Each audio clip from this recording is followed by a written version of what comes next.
జై శ్రీమన్నారాయణ. శ్రీరామచంద్ర పరబ్రహ్మణే నమః.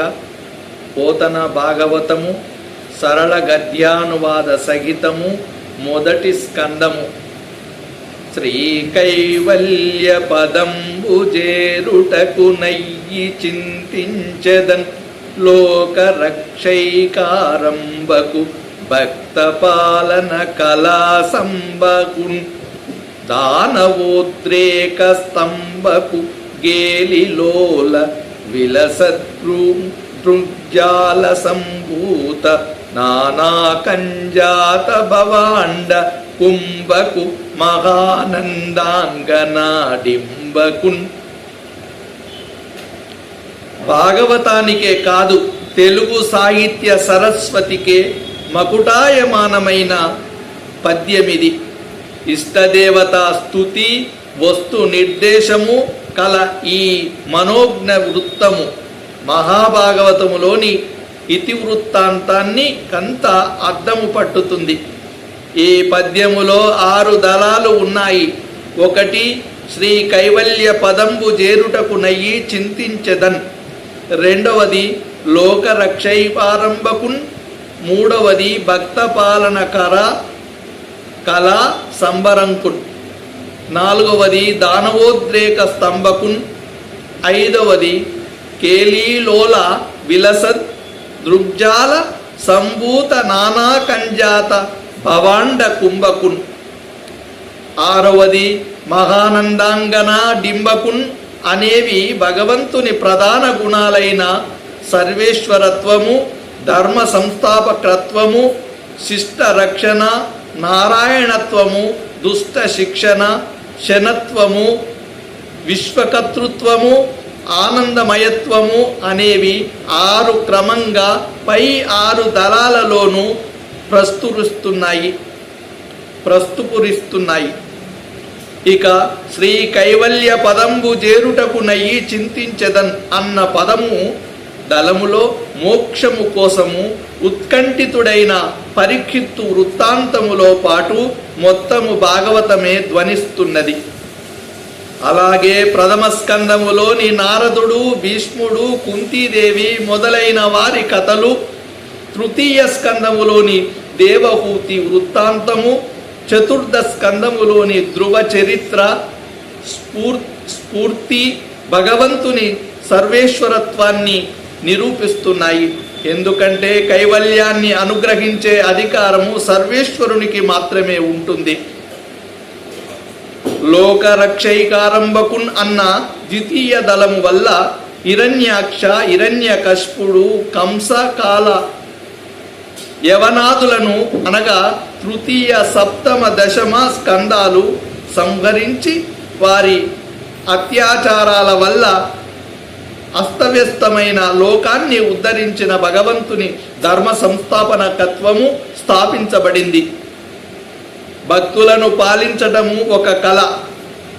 ఎప్పుడెప్పుడు ఆర్తులను ఆదుకుందామా అని అనుక్షణము తగతగలాడుతుంటాడు స్వామి. భక్త పాలన కళ సంరంభకున్ అనే తృతీయ దళము వల్ల గజేంద్రుని కాపాడడానికి మహావిష్ణువు వైకుంఠము నుంచి పరిగెత్తుకు వచ్చిన వృత్తాంతము అనగా అష్టమ స్కందము ధ్వనిస్తూ భగవంతుని శిష్ట రక్షణ పరాయణత్వాన్ని చాటుతున్నది. దానవోద్రేక స్తంభకున్ అన్న చతుర్థ దళము వల్ల అష్టమ స్కందములోని వామన అవతారము వ్యంజకమయ్యింది. పై మన్వంతరములో ఇంద్రుడు కావలసిన బలి వరబలముతో ముందుగానే స్వర్గాన్ని ఆక్రమించి ఇంద్రపదము కాంక్షించాడు. ఆ దానవేంద్రుని ఉద్రేకానికి పగ్గాలు పట్టి స్తంభింపజేయటము కోసము దుష్ట శిక్షణను స్వామి వామనుడైనాడు. కేలిలోల కుంభకున్ అనే పంచమదళము వల్ల భగవంతుని విశ్వకర్తృత్వాన్ని వెల్లడించే సూర్యవంశ చంద్రవంశాల చరిత్ర అనగా నమస్తందము స్ఫురిస్తుంది. స్వామి విలాసంగా త్రిప్పే కళ్ళల్లో నుంచి బ్రహ్మాండాలు ఉద్భవిస్తాయి. సృష్టి జరుగుతుంది. నిజానికి స్వామి కళ్ళు సూర్యచంద్రులేగా. మహానందాంగన డింబకున్ అన్న అష్టదళము వల్ల కృష్ణలీల సర్వస్వమైన దశమ స్కందానికి ప్రతీక. ఆ నందాంగనకు ఆనందము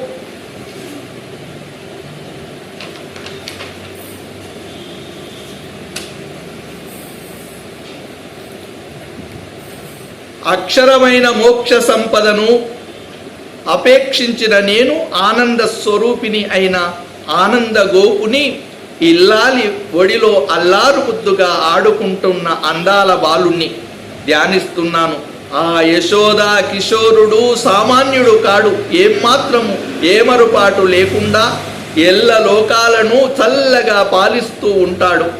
నిరంకుశులైన నిచాచరుల ఔదన్యత్వాన్ని నిర్మూలిస్తూ ఉంటాడు. అంతేకాదు కన్న తల్లి ఒడిలో వయ్యారంగా కూర్చున్న ఆ చిన్ని కృష్ణయ్య ఒక్క మాటు అలా కన్నులెత్తి చూస్తే చాలు ఎన్నెన్నో బ్రహ్మాండాలు తండోపతండాలుగా ఆ చూపుల్లో రూపుదిద్దుకుంటాయట.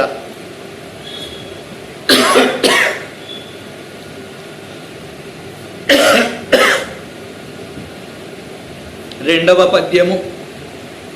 వాలిన భక్తి మృక్కెద నవారిత తాండవ కేలికిన్ దయాశాలికి శూలికిన్ శిఖరిజా ముఖ పద్మమయూక మాలికిన్ బాల శశాంక మౌలికి గపాలికి మన్మద గర్వ సర్వతోన్మూలికి నారదాది ముని ముఖ్య మనస్సరసీరుహాలికిన్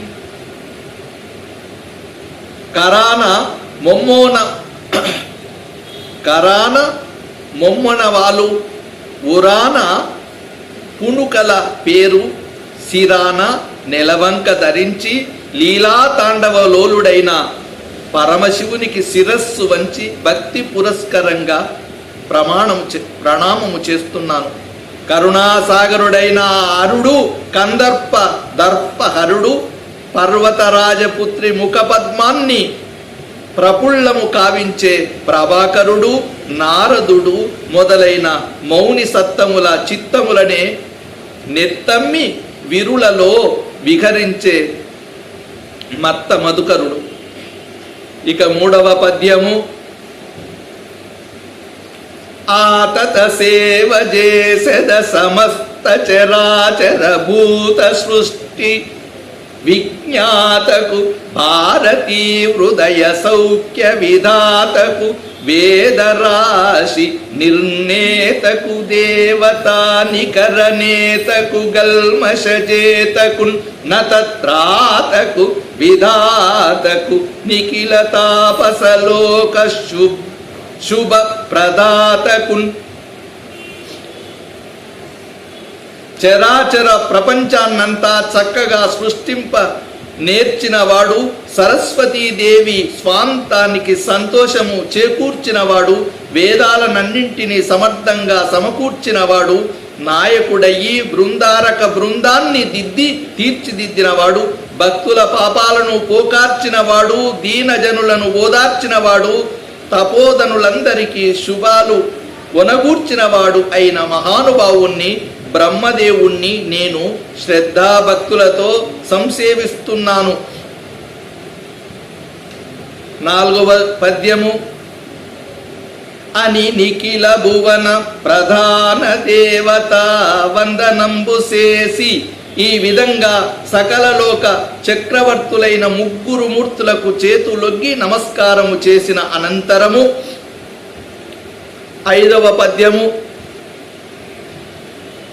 ఆదరముక్క మృక్కిడు నద్రిసుతా హృదయానురాగ సంపాదికి దోషభేదికి ప్రపన్న వినోదికి విఘ్నవల్లికాచేదికి మంజువాదికి నశేష జగజ్జన నందవేదికిన్ మోదకాదికిన్ సమద మూషక సాదికి సుప్రసాదికిన్. హిమాచల కుమారి అయిన ఉమాదేవి మనస్సులోని అనురాగ సంపదను సంపాదించి కలికల్మషాలను భేదించి ఆపన్నుల విన్నపాలను ఆమోదించి ఆశ్రితుల విఘ్నలతలను ఛేదించి మంజుల మధుర భాషణాలతో అశేష భక్తులను విశేష సంతోషాన్ని ప్రసాదించి నివేదించిన కుడుములు ఉండ్రాళ్ళు కడుపు నిండా ఆరగించి మూషక రాజును అధిరోహించి ముల్లోకాలకు మోదప్రదాయకుడైన వినాయకునకు కైమోడ్పులు ఘటిస్తాను. 6వ పద్యము. క్షోణితలంబునకు నుదురు సోకగ మృక్కి నుతింతు సైకత శ్రోనికి జంచరీక చయ సుందర వేనికి రక్షితామర శ్రేనికి దోయజాత భవ చిత్తవశీకరణైక వానికి నక్షదామ శుకవారిజ పుస్తక రమ్యపానికిన్. నేలకు వెన్నుదురు సోకునట్లు సాగిలపడి మ్రొక్కి సైకత శ్రోణి చదువుల వాణి అలినీలవేణి అయిన వానికి సన్నుతిస్తాను. ఆ చల్లని తల్లి ఆ చేతిలో అక్షరమాలను, మరొక చేతిలో రాచిలకను, ఇంకొక చేతిలో తామర పువ్వును, వేరొక చేతిలో పుస్తకాన్ని ముచ్చటగా ధరిస్తుంది. సుధలు వర్షించే తన సుందర సుకుమార సూక్తులతో అరవింద భవుని అంతరంగాన్ని ఆకర్షిస్తుంది. తన కటాక్ష వీక్షణాలతో సుర నికరాన్ని కనికరిస్తుంది. 7వ పద్యము. పుట్టంబుట్ట శిరంబునన్మొలన నంబోయాన ప్రాంతంబునన్ నెట్టంగల్గను గాలి గొల్వను బురానింపందొరకం కొంటి మీదెట్టి వెంట జరింతు దస్తరణి నాకీవమ్మయోయమ్మ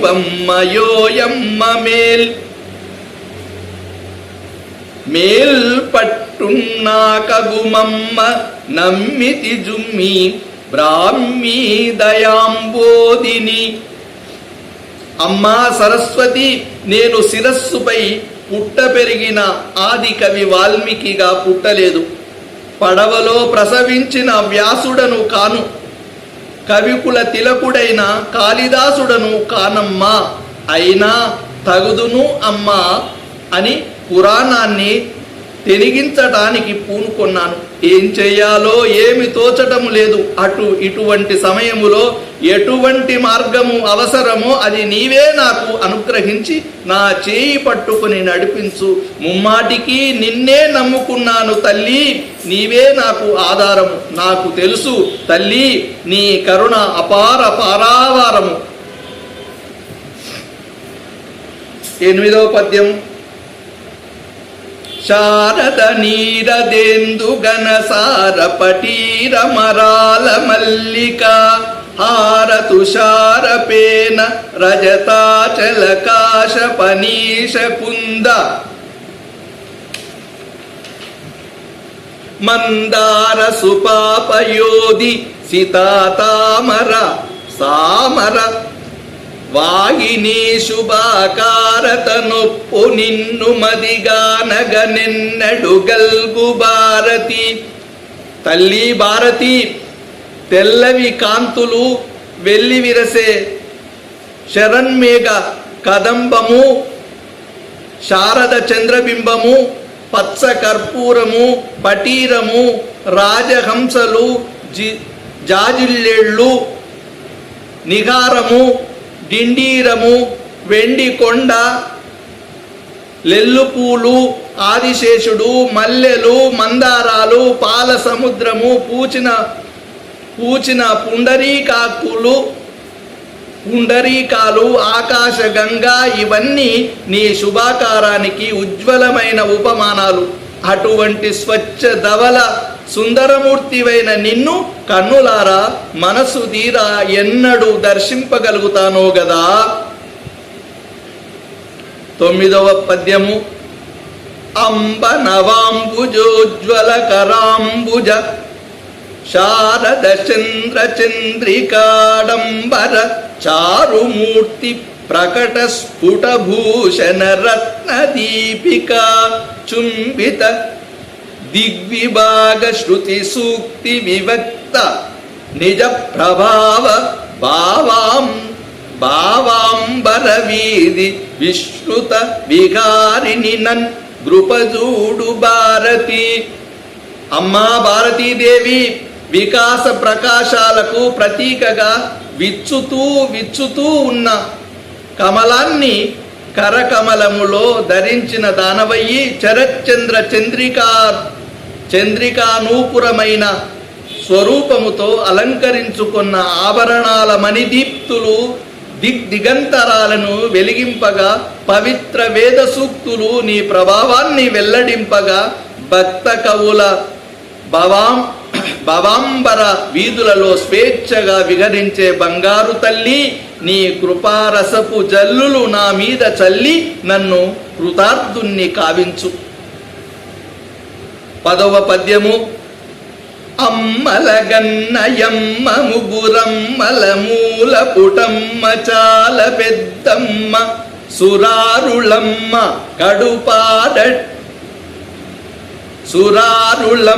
కడుపారడి పుచ్చిన యమ్మ దన్నులో నమ్మిన వెల్పుటమ్మల మమ్మునల నుండెడి యమ్మ దుర్గ మాయమ్మ కృపార్ది ఇచ్చుత మహత్వ కవిత్వ పటుత్వ సంపదల్.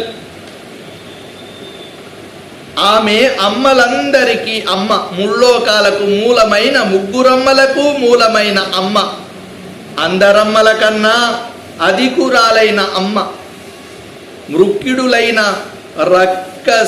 రక్కసి మూకలను ఉక్కడించిన అమ్మ, నమ్ముకొన్న వేల్పుటలమ్మలగా నిండుగుండెలలో నివసించే అమ్మ, దయాపయోనిధి అయిన మాయమ్మ దుర్గాభవాని మహత్వ కవిత్వ పటుత్వ సంపదలను నాకు ప్రసాదించాలి. 11వ పద్యము. హరికిన్ పుట్టపు దేవి పుణ్యముల ప్రోవర్ధంబు బెన్నిక్క చందరుతో పుట్టువు భారతీ గిరుసుతల్ తోనాడు పూబోని తామరలందుండెడి ముద్దురాలు జగముల్ మన్నించు నిల్లాలు బాసురతన్ లేములు బాపు తల్లి సిరియిచ్చున్ నిత్య కళ్యాణముల్. శ్రీదేవి దేవాది దేవుడైన వాసుదేవునకు పట్టపు దేవి, పుణ్యాల దీవి, సిరి సంపదల పెన్నిది, రేరాజుకు గారాబాల చెల్లెలు, వానితో శర్వానితో కూడి క్రీడించే పూబోని అరవింద మందిరయైన జవరాలు, అఖిల లోకాలకు ఆరాధ్యురాలైన ఇల్లాలు, కాంతులీనే ఒక్క కటాక్ష వీక్షణముతో భక్తుల దారిద్ర్యాన్ని పటాపంచలు కావించే బంగారు తల్లి శ్రీ మహాలక్ష్మి మాకు నిత్య కళ్యాణాలు అనుగ్రహించాలి. 12వ అధ్యాయము.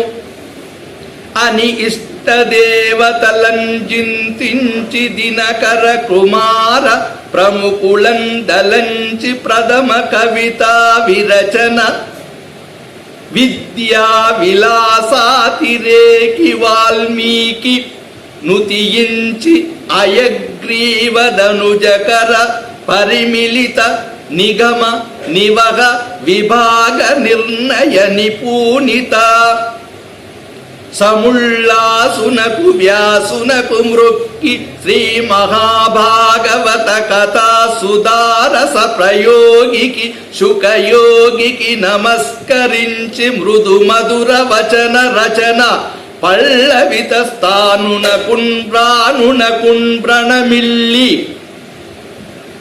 కతిపయ శ్లోక సమ్మోదిత సూరు మయూరునభినందించి మహాకావ్యకరణ కళా విలాసున్ గాలిదాసున్ కొనియాడి కవి కమల విసరరవిన్ భారవిన్ బొగడి విదలితగా తాగు మాగు వినుతించి యాంధ్ర కవిత గౌరవ జన మనోహరి నన్నయ్య సూరి గైవారంబు చేసి హరిహర చరణారవింద వదనాభిలాషిన్ దిక్కమనీషన్ భూషించి మరియు నితర పూర్వ కవిజన సంభావనంబు గావించి వర్తమాన కవులకున్ ప్రియంబు పలికి భావి కవుల